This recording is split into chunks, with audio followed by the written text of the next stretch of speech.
Paz de Jesus, irmãos. Nós vamos hoje terminar o nosso estudo sobre os 7 selos do Apocalipse, né? Nós falamos aqui na semana retrasada sobre os 4 primeiros selos que representam os 4 cavaleiros do Apocalipse. E nós vimos que muito diferente do que as pessoas imaginam, os cavaleiros do Apocalipse não são do diabo, são enviados por Deus.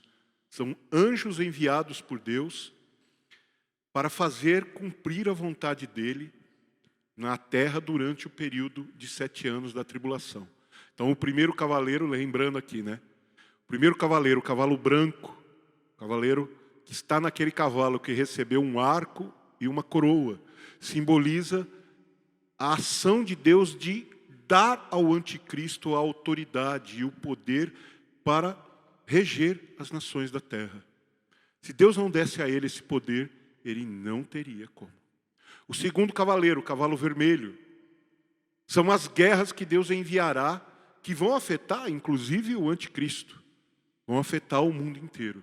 O terceiro cavaleiro, cavalo negro, cavalo preto, simboliza a fome decorrente dessas guerras, né? A destruição que vai haver. Hoje a gente pensa numa guerra, não pode mais pensar numa guerra um soldado contra o outro soldado. O cara está lá num quartel, não sei aonde, aperta um botão e uma chuva de bomba cai num outro lugar. Então, vai existir, é claro, confrontos armados de grupos contra grupos, mas isso vem no segundo momento. Primeiro vem a chuva de bomba, né? E, por último, o último cavaleiro, o cavalo amarelo, que simboliza exatamente toda a morte que vai haver na terra, toda a destruição que as guerras e a fome vão causar. Esse cavaleiro, como diz a palavra, após ele vem o inferno, com a boca aberta, tragando todo mundo. E quando fala num cavalo amarelo, a gente pensa num amarelo bonito, dourado, né? Não, pensa num amarelo pálido. Aquela pessoa que está magrelo de fome, esquelético, é a morte, é assim mesmo, tá bom? Hoje nós vamos falar dos outros 3 selos, e aqui nós vamos identificar que vão mudar algumas coisas. Na primeira parte, a gente percebeu que, à medida que os selos iam sendo rompidos, um dos 4 animais que estava no altar, eu não falei essa parte nós vamos falar depois sobre o livro e tal, eu não entrei nesse mérito ainda, porque isso exige um estudo um pouco mais profundo, não deu tempo. Mas enfim, haviam 4 animais diante do trono de Deus. E cada vez que um dos selos, dos primeiros 4 selos eram rompidos, um dos animais dizia para ele, para João, ó, vem aqui e vê. Então, João tinha sido arrebatado ao céu.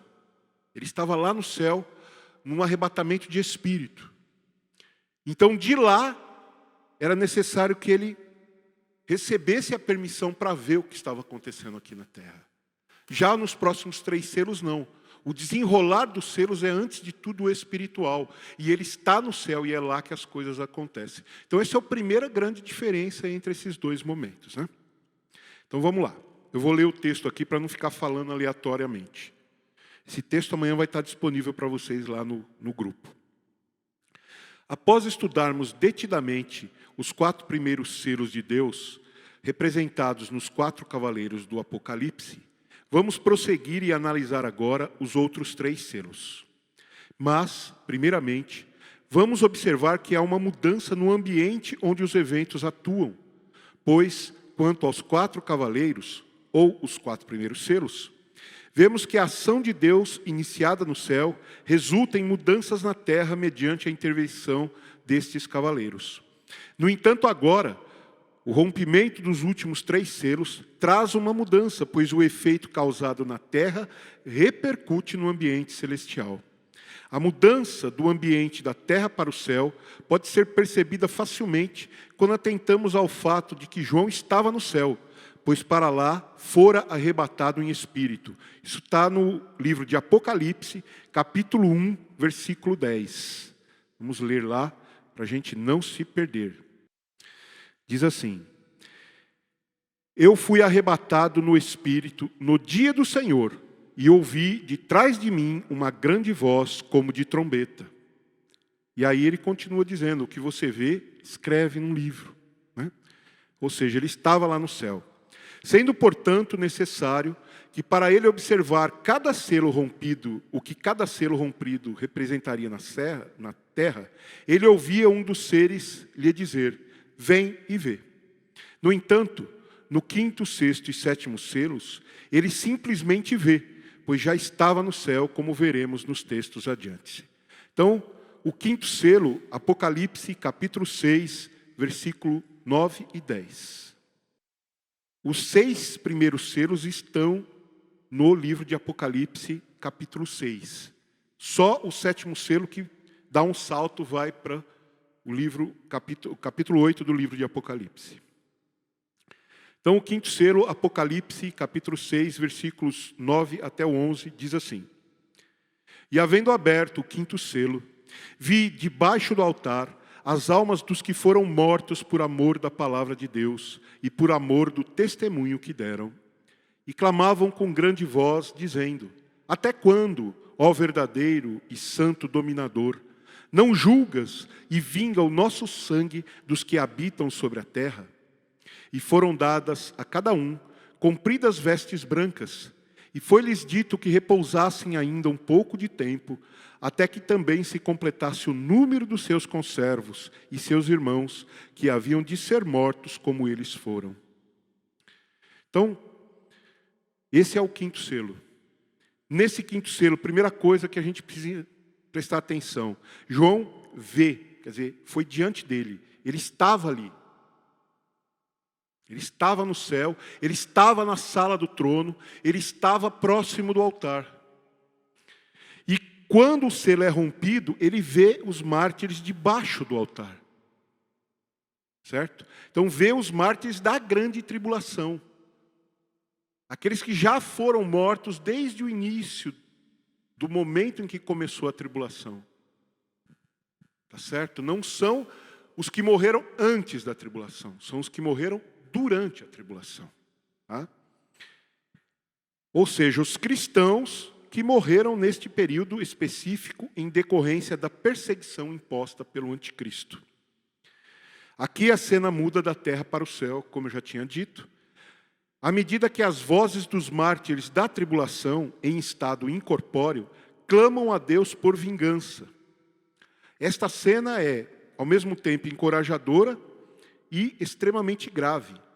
Ela revela que a tribulação produzirá muitos crentes em Jesus Cristo, mas também que muitos deles serão mortos por causa da sua fé. Como já dissemos aqui algumas vezes, neste período não haverá graça na terra. A graça é a manifestação de Deus através do Espírito Santo. Um consolo que o Espírito Santo concede a nós. Pela distância que existe entre nós e Deus, em primeiro lugar. Deus está lá no céu e a gente aqui. Nesse momento o Espírito Santo terá, junto com a igreja, sendo recolhido no arrebatamento. Então não haverá a graça como a conhecemos agora. Estes cristãos não serão cristãos como nós o somos hoje. Eles terão a sua fé provada pela morte. E a exposição à morte de si mesmos, de suas famílias, que dará ao mesmo tempo a eles a coragem para crer e ao mesmo tempo eles sucumbirão por isso. Como prova de fé, terão que morrer. Você crê? Crê, então você vai morrer. Tá bom, eu vou morrer, mas eu creio. E vai morrer. Esse é o ponto, né? Esses crentes que ele vê debaixo do altar, por que é importante a gente entender que incorpóreo, ou seja, sem a forma de um corpo, como a gente diria um fantasma, né? Um espírito. Por quê? Porque os que foram ressuscitados, a igreja, os cristãos primitivos, os patriarcas que tiverem sido ressuscitados junto com o arrebatamento da igreja, né? Primeiro eles serão ressuscitados, depois nós seremos transformados e juntos seremos arrebatados. Nós já estaremos com um corpo glorioso. Essas pessoas ainda estarão mortas, não estarão mais fisicamente vivas e ainda não terão sido ressuscitadas. Então aqui eu poderia, na verdade, citar um monte de versículos da Bíblia que nos leva a entender que essa é uma maneira, né, de dizer que Deus não se esquece dos seus. Esse povo que morreu durante o tempo da tribulação não são como nós não clamamos por justiça. Nós somos ensinados por Deus a interceder e a perdoar aqueles que nos matam. Esses não. Porque o evangelho que será pregado a eles não é o mesmo evangelho que pregamos agora. É um evangelho diferente, para uma época diferente, pregado com base na cultura judaica, em primeiro lugar. Há uma interrupção, que nós vamos falar mais para frente, mas para adiantar, há uma interrupção entre o 6º selo e o 7º selo. Que é exatamente o momento em que Deus leva para o deserto os seus escolhidos e ali os sela. É um período em que isso está acontecendo. São os 144 mil escolhidos, que são 12 mil de cada uma das 12 tribos de Israel, e mais os cristãos. E essas pessoas serão, digamos assim, esses judeus serão separados para anunciar esse novo evangelho. E pessoas, milhões de pessoas crerão. E a maioria delas será morta por isso, porque vai rejeitar o sinal da besta, porque não vai aceitar as imposições de alguém se dizendo Deus e querendo ocupar o lugar de Deus. Ok? Então, vai haver perseguição. Outra coisa importante, esses crentes refletem o desejo da justiça de Deus. Né? Como diz aí no versículo 10, clamam com grande voz, dizendo, até quando, ó soberano Senhor, santo e verdadeiro, não julgas nem vingas o nosso sangue dos que habitam na terra?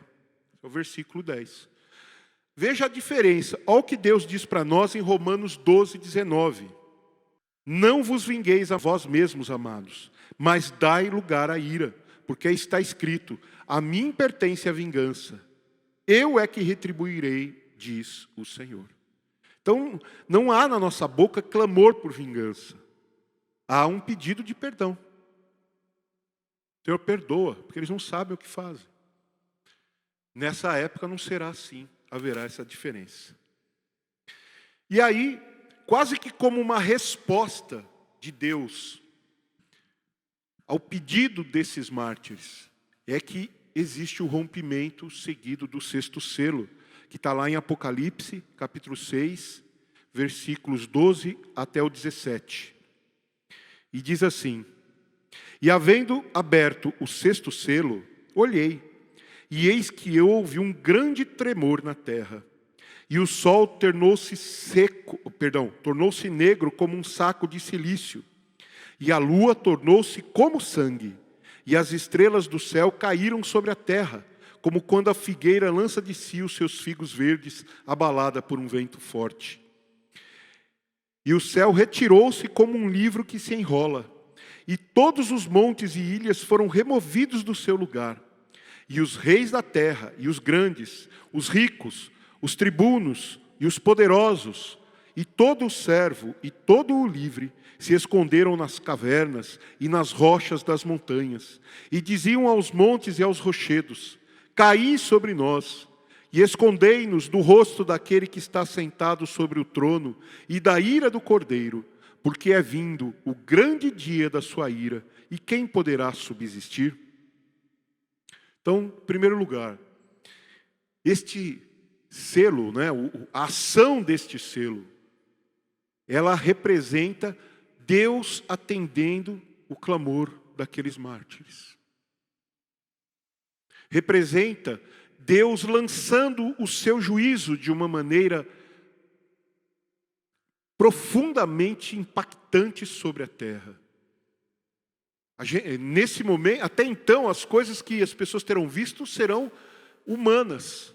Guerras, fome, peste, animais selvagens. Nesse momento começa a se abalar as potestades celestiais.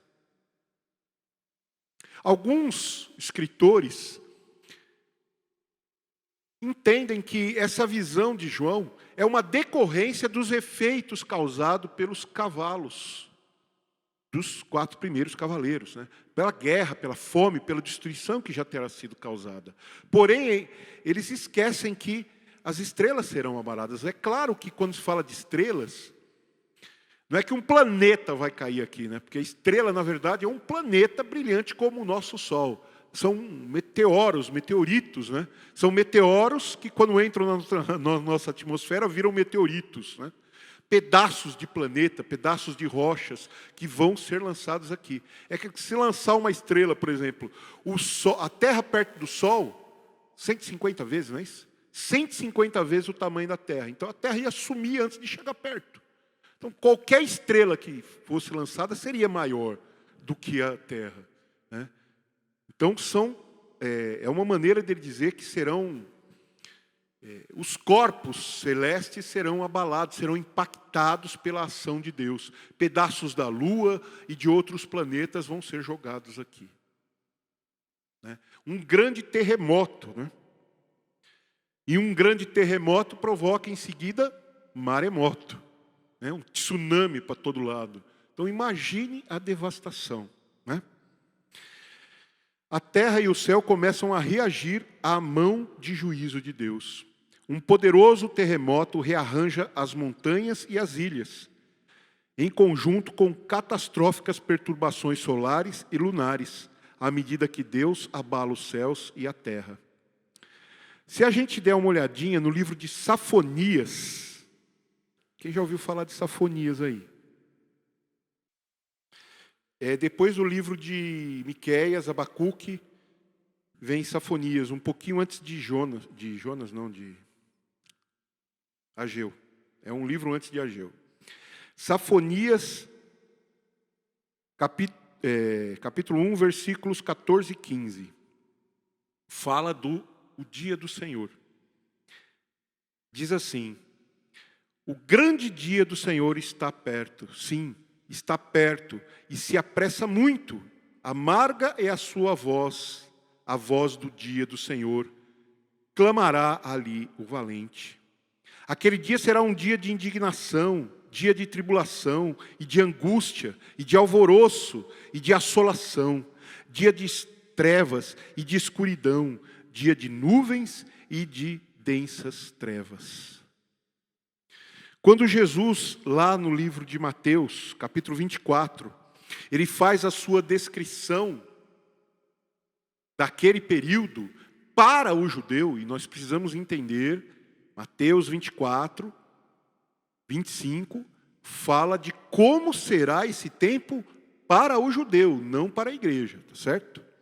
Jesus cita essa passagem de Sofonias, quando ele disse assim, no versículo 29, logo em seguida à tribulação daqueles dias, o sol escurecerá e a lua não dará a sua luz, as estrelas cairão do céu e os poderes do céu serão abalados.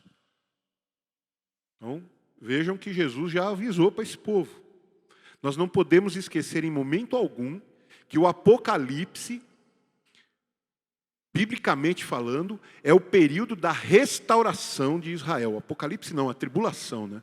É o período de restauração, quebrantamento e restauração de Israel. Então, qual que é o foco durante esse período? Israel. Tudo que Deus fizer estará ligado a Israel. Então Deus estará fazendo estas coisas, mas Ele já tem avisado isso há séculos. Tem, por exemplo, Êxodo capítulo 10, Isaías capítulo 13, Isaías capítulo 34, Ezequiel capítulo 32, Joel capítulo 2, Joel capítulo 3, Amós capítulo 8, além de Sofonias e mais algumas passagens que falam sobre isso, sobre esse dia do Senhor e como ele será pesado. Deus já tem avisado isso há muito tempo, né? João, ele não era um cientista, então ele usou uma linguagem não científica para descrever as trevas do sol, a vermelhidão da lua e a queda das estrelas. Ele descreveu meteoros, né? Ou meteoritos. Ele descreveu essa aparência dos corpos celestes como um resultado do que da Terra se veria. A atmosfera da Terra vai estar empoeirada, escurecida, por causa das bombas, por causa da poluição. Quem já viu algum filme que fala sobre isso, né? Às vezes no local onde uma bomba atômica explode, demora 4, 5 meses para a luz do sol conseguir chegar na Terra de novo. Aí você imagina isso no planeta inteiro, o estado que vai estar.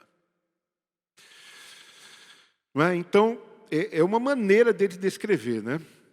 E aí, como eu falei, a Escritura, no Antigo Testamento, ela revela o severo juízo de Deus por meio das perturbações cósmicas. E aí estão aqueles versículos que eu falei, tudo isso está lá no texto que eu vou colocar lá, todos eles, tá? E aí, gente, imaginem o terror.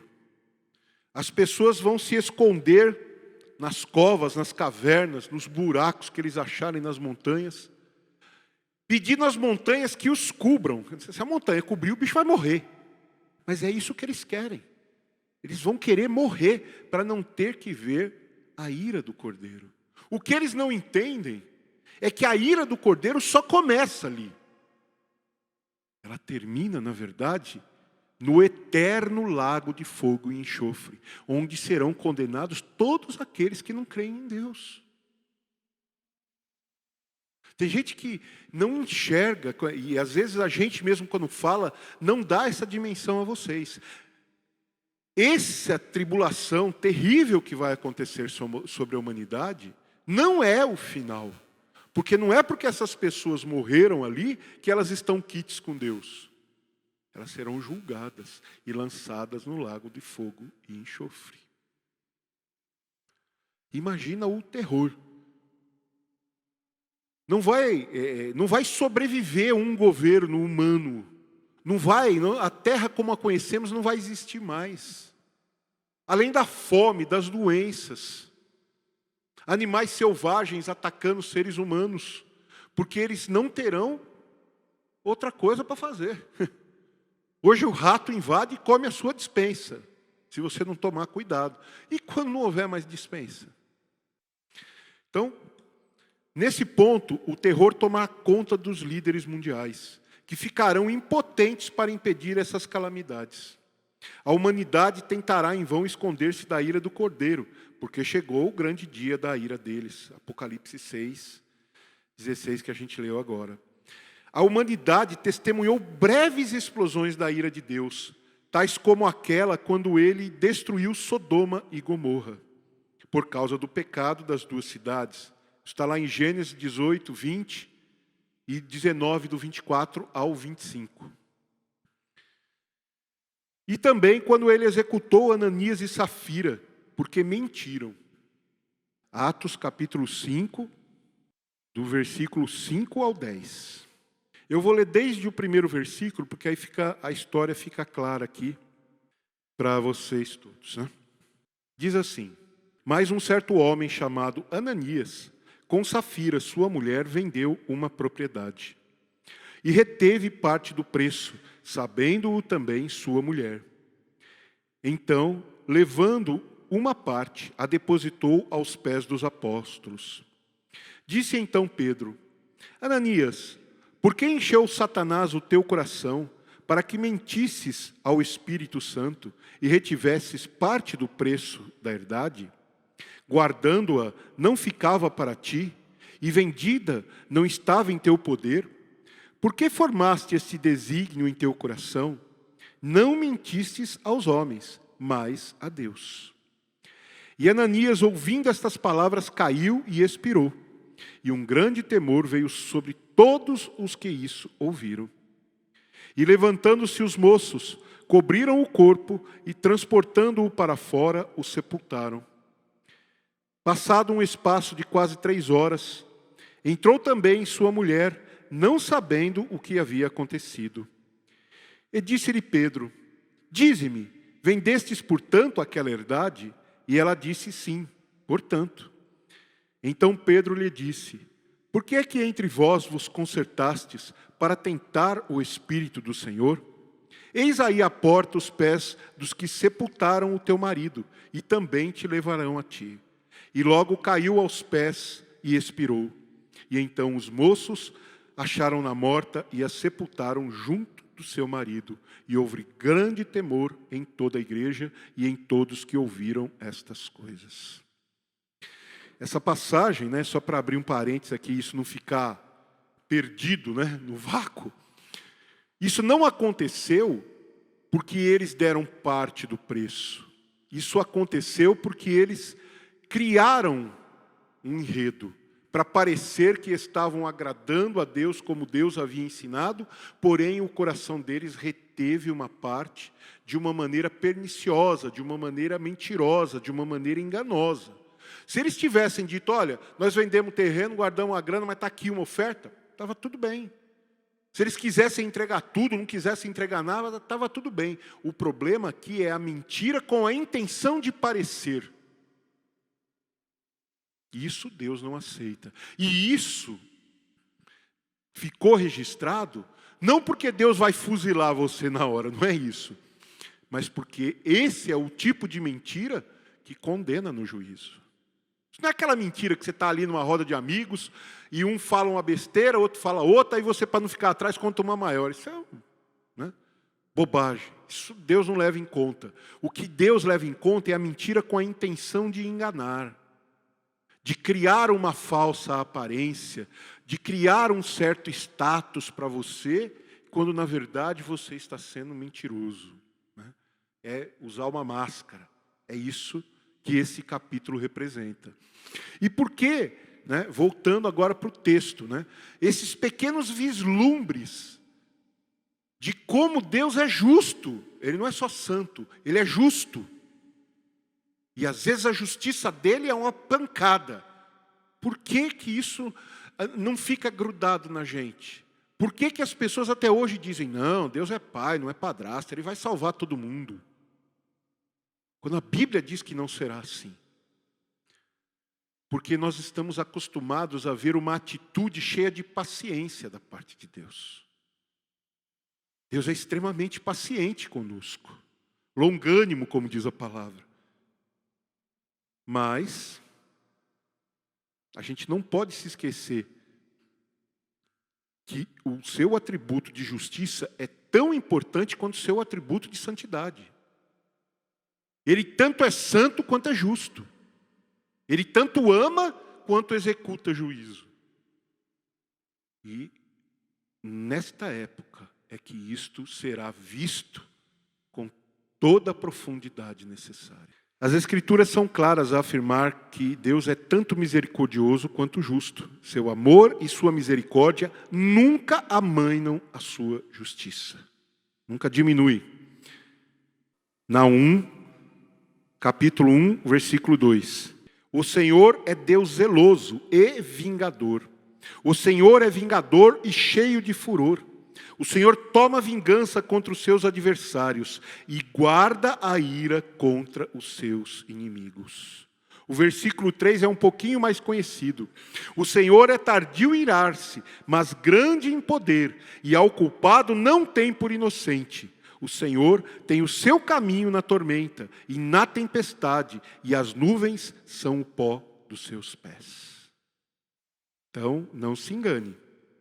O tema da ira de Deus começa em Apocalipse 4 e continua por todo o livro. Apocalipse 11, Apocalipse 14, Apocalipse 15, 16, 19, tem impactos específicos dessa ira, né? Manifestações específicas dessa ira. Tá? Um dia Deus liquidará todos os pecados que os incrédulos depositaram em suas costas. Aqueles que entrarem na tribulação de 7 anos sentirão a ira de Deus de maneira sem paralela, culminando com a sentença de punição eterna no lago de fogo de Apocalipse 20, versículo 15. Então, voltando aqui o que eu já tinha adiantado, né? Não se engane, a tribulação é só o início do castigo. É Deus se vingando. Mas a ira de Deus não passa. Ele vai lançar essas pessoas no lago de fogo. Agora, falando, né, dos crentes. Os crentes em Cristo têm a promessa de completo livramento da ira de Deus na terra e do eterno lago de fogo. Porque Deus não nos destinou para a ira, mas para a aquisição da salvação mediante o nosso Senhor Jesus Cristo. 1 Tessalonicenses, capítulo 5, versículo 9. E aí, 1 Tessalonicenses 1:10, que diz que nós aguardamos do céu ao nosso Senhor que nos livra da ira vindoura. Agora, para os pecadores, a palavra é Romanos capítulo 2, versículo 5. 2 e 5 diz assim: mas, segundo a tua dureza e o teu coração impenitente, entesouras para ti ira no dia da ira e da manifestação do juízo de Deus, o qual recompensará a cada um segundo as suas obras. Então vejam que essa terrível ação de Deus já foi predita. Ela não se encerrará apenas com a tribulação. A tribulação vai alcançar toda a natureza criada por Deus nesse planeta. Como o dilúvio, na época de Noé, alcançou. Só escapou aqueles que estavam dentro da arca. Nesse momento, os que têm que escapar já estarão lá no céu. Os outros terão que passar pelo processo, seja para se purificar morrendo, não é? Nós temos hoje o sacrifício de Cristo, Ele nos substituiu na cruz. Isso é a graça. Nesse momento da tribulação, a graça não estará aqui. Então, qual será o sacrifício? O próprio terá que morrer. Ok? Esse é o ponto que a gente tem que entender, né? E aí chegamos no 7º selo. Lembrando a vocês que entre o 6º selo e o 7º selo há um interlúdio, há um momento em que Deus leva os 144 mil judeus escolhidos para o deserto e vai selá-los. Então esse tempo, onde eles também estarão anunciando e trazendo pessoas, é um intervalo entre o 6º e o 7º selos, né? E está retratado no livro de Apocalipse, do capítulo 7, do versículo 1 ao 8. E ao mesmo tempo, o capítulo 7 também traz um segundo interlúdio, que é a grande multidão no céu diante de Deus, se preparando para a volta de Cristo, que está em Apocalipse, capítulo 7, do versículo 9 até o 17. Então, o capítulo 7 interrompe, né, a sequência dos selos, que vinha no capítulo 6, e agora a gente volta lá no capítulo 8, versículo 1 até o 6º, que fala do 7º selo, o último selo. E havendo aberto o 7º selo, fez-se silêncio no céu por quase meia hora. E eu vi os 7 anjos que estavam diante de Deus, e foram-lhe dadas 7 trombetas. Esse anjo é Jesus. Esse outro anjo é o Senhor, agora como sacerdote, com o incensário na mão, ministrando diante de Deus as orações dos santos, desde o início do mundo. E veio outro anjo e pôs-se junto ao altar, tendo um incensário de ouro, e foi-lhe dado muito incenso, para pôr com as orações de todos os santos sobre o altar de ouro, que está diante do trono. E a fumaça do incenso subiu com as orações dos santos, desde a mão do anjo até diante de Deus. Ele é o sumo sacerdote. Só ele pode fazer isso. Então o fato de chamá-lo de outro anjo é porque nesse momento ele está vestido de uma maneira diferente.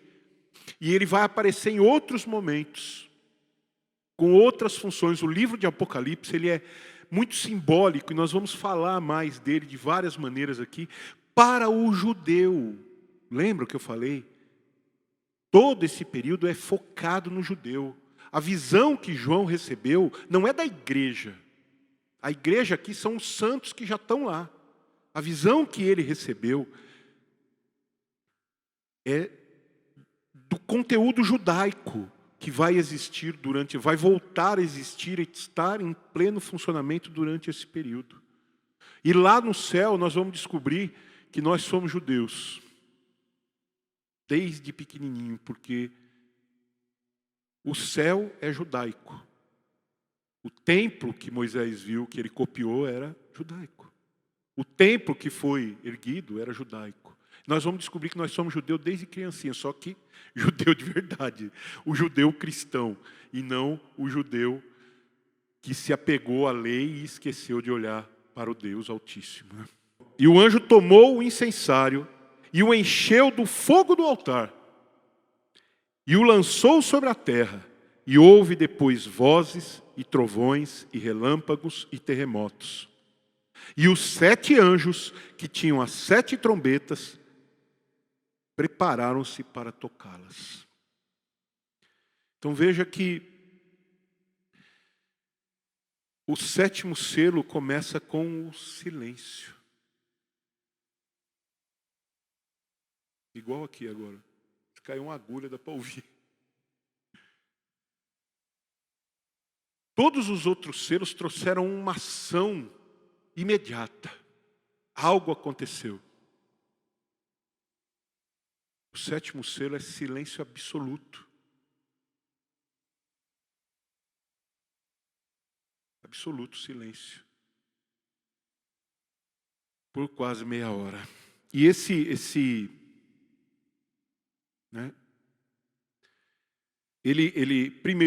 ele simboliza o descanso que Deus deu a si mesmo no 7º dia, a partir da criação. No 7º dia, Deus descansou das suas obras. Então esse é o momento do silêncio que vai acontecer ali. Se refere a esse momento. Depois de um interlúdio no qual o apóstolo João descreve os 144 mil israelitas, servos do nosso Deus, que foram selados, Apocalipse 7, do 1 ao 8, e a grande multidão no céu, Apocalipse 7, do versículo 9 ao 17, o selo final é aberto. E em vez de conter uma descrição de juízo, o resultado é: houve silêncio no céu cerca de meia hora. O 7º selo, segundo muitos estudiosos, e eu concordo com eles, se refere ao início da segunda metade da grande tribulação, com os anjos tocando 7 trombetas, que representam mais 7 acontecimentos que assolarão o mundo. O 7º selo reflete o descanso do Shabat, na semana da criação, mas num contexto oposto. Após a criação, tudo na terra de Deus era muito bom. Vamos ler lá, Gênesis capítulo 1, versículo 31. Diz assim: E viu Deus tudo quanto tinha feito, e eis que era muito bom, e foi tarde e amanhã do 6º dia.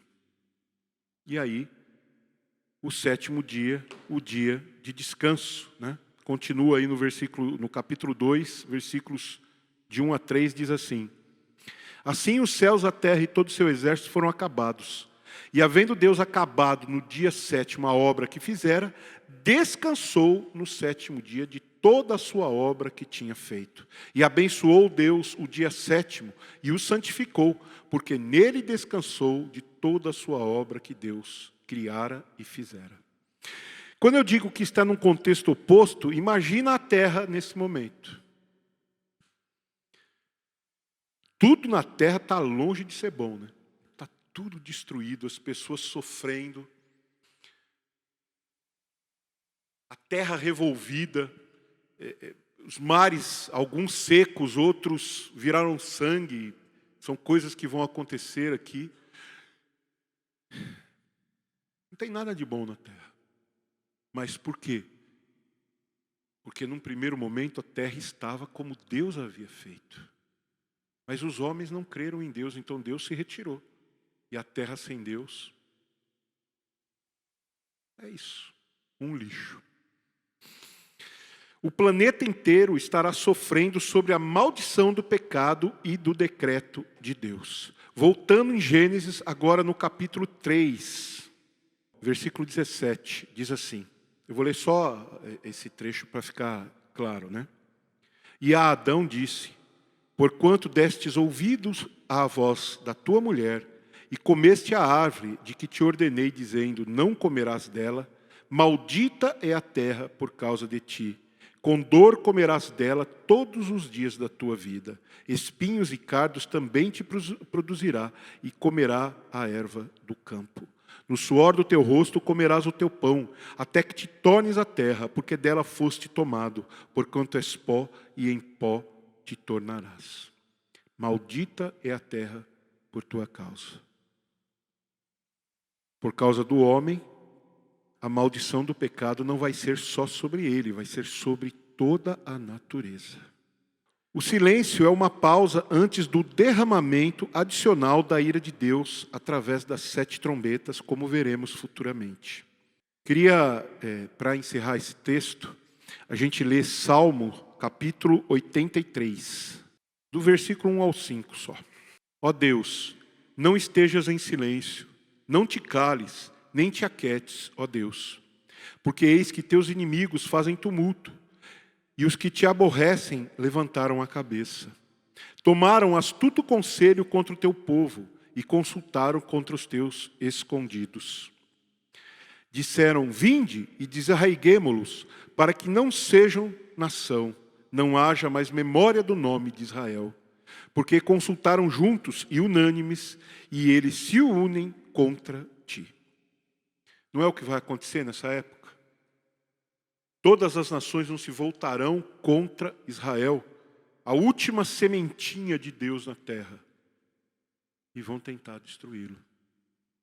A partir do momento, em que o 7º selo for rompido e se iniciar a segunda parte da tribulação, agora de uma maneira ainda mais, digamos assim, ativa, a perseguição contra os que aceitarem Deus. Porque será nesse momento que Satanás vai, através do anticristo, introduzir um ídolo no templo. Dar voz a esse ídolo. O próprio Satanás, o próprio anticristo vai se assentar no templo em Jerusalém e dizer, eu sou o Messias enviado para vocês. Me adorem. E depois vem a estátua e aí o sinal da besta. Ele vai tentar aproveitar essa confusão, esse terror que estará no mundo, para dominar a humanidade e rebelá-la de vez contra Deus. E a melhor maneira que ele vai encontrar de fazer isso é mirar no Filho, mirar em Israel. Então, a partir daí as coisas vão se multiplicando. Vê que ele fala aqui, consultarão contra os teus, escondidos. Eles não vão fazer isso às claras, mas eles vão fazer isso. E vão tramar a morte dessas pessoas, porque eles não querem outra coisa. Eles já estão vendo que estarão sendo castigados, mas para eles isso não é nada. O importante é que eles consigam destruir os judeus. E é isso que vai acontecer. E aí, a partir daí, chegamos nos 3 anos e meio, o acordo é rompido quando Satanás diz, eu sou Deus, e os judeus não vão aceitar.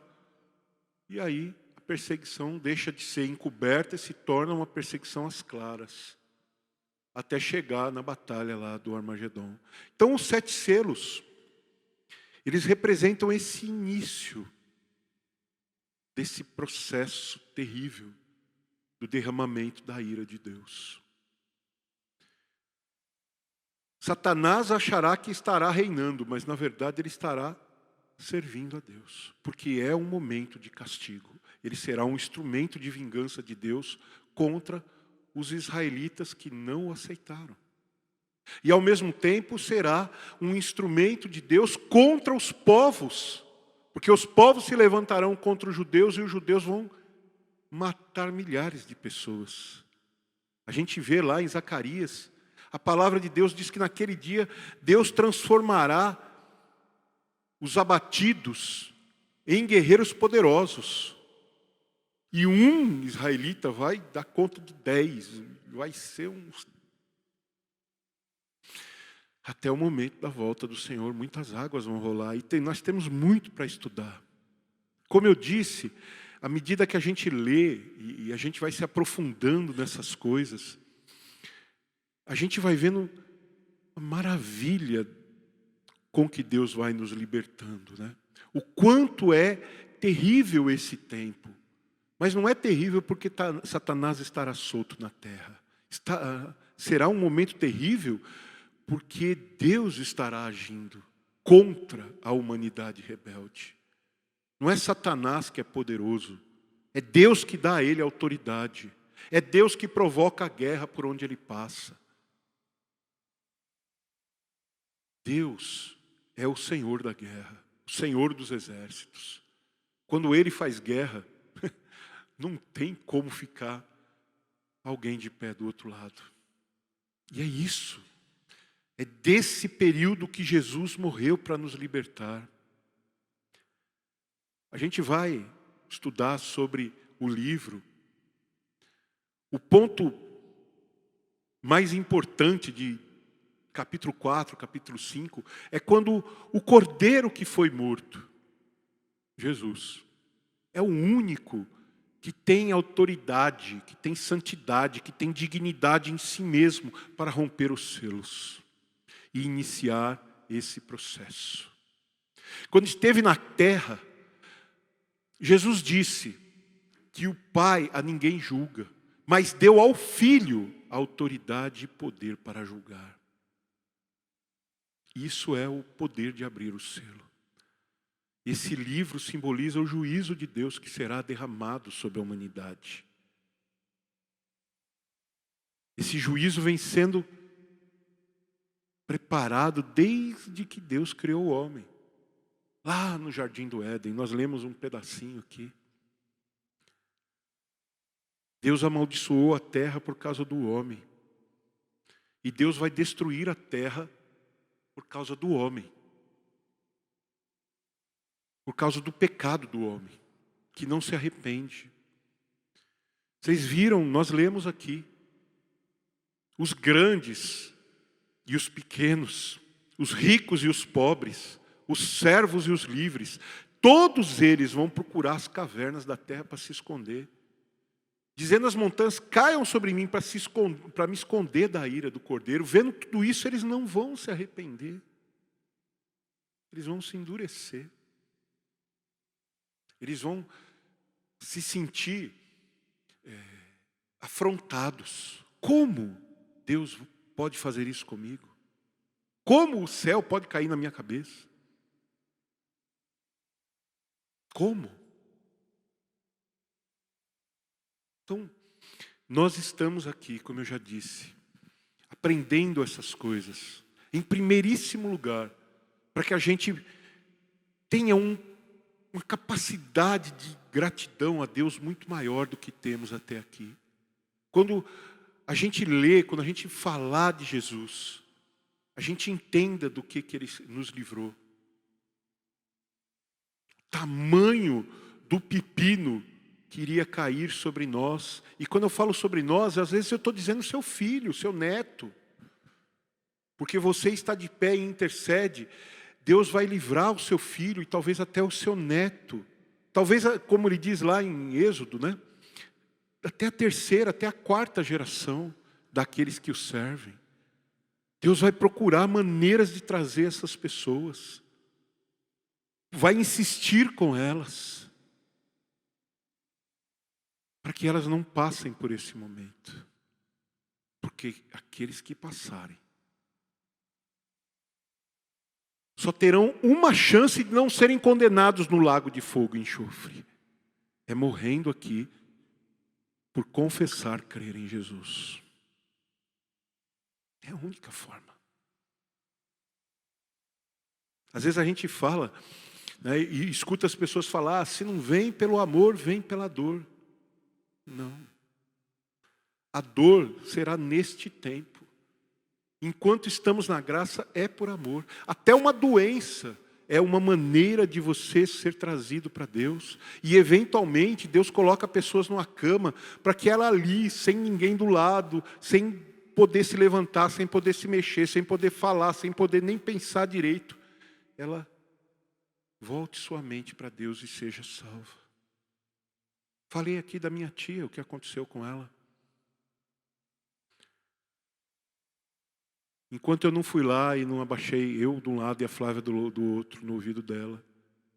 E eu não disse para ela, tia, fique em paz, descansa, sua vida está nas mãos de Deus. A mãe vai ficar bem, as crianças vão ficar bem, a gente está bem, fica tranquila. E ela abriu o olho, a lágrima desceu e ela fechou o olho e não abriu mais. Daquele momento em diante ela já não estava mais ali.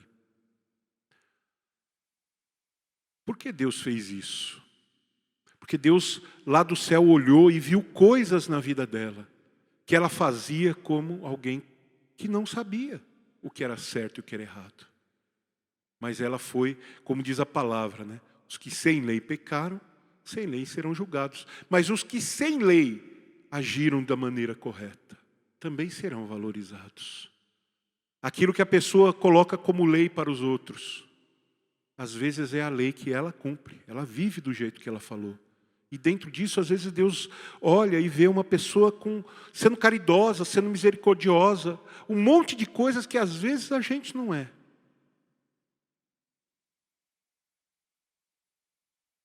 E nessa injustiça da pessoa que não conhece a Deus, ela é justa. E Deus reconhece. É só o que você sabe? É isso? É isso. Então vem para cá, porque o que você sabe você faz. Nós não temos esse benefício.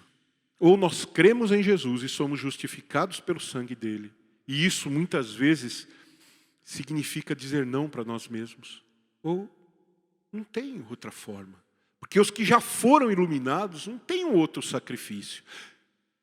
Por isso que naquele tempo haverá a possibilidade do sacrifício. Porque aquelas pessoas não foram iluminadas. O Espírito Santo não estará lá. O Evangelho não será como é hoje. As coisas serão diferentes. Percebe como é detalhes pontuais que fazem com que a coisa seja toda certinha, não dá para fugir. Deus é perfeito. E como tudo que Ele faz, este período de tribulação será uma tribulação perfeita. Terrível, como Ele disse.